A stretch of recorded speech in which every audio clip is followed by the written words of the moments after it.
औज़ुबिल्लाहिमिनश्शैतानिर्रजीम बिस्मिल्लाहिर्रहमानिर्रहीम। आज हमने आपको बताना है कि बारिश क्यों नहीं आती, बारिश किस अमल की वजह से रुक जाती है। एक शख्स मौला इमाम रज़ा अलैहिस्सलाम की खिदमत में हाजिर हुआ, अर्ज़ की मौला ये बारिश क्यों नहीं आती। तो मौला ने जो इरशाद फरमाया, मौला इरशाद फरमाते हैं कि बंदा खुदा जब बड़े हुक्मरान जो हुक्मरान होते हैं लोगों के ऊपर वो झूठ बोलना शुरू कर दें तो फिर अल्लाह बारिश को रोक लेता है।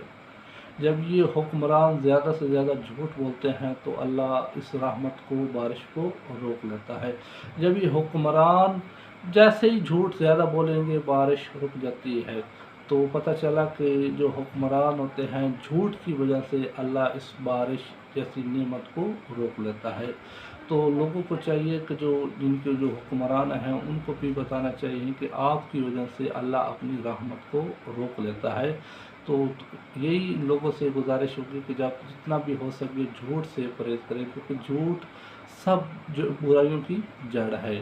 तो अल्लाह हमें झूठ से बचने की तौफीक अता फरमाए। अस्सलामु अलैकुम व रहमतुल्लाहि व बरकातहू।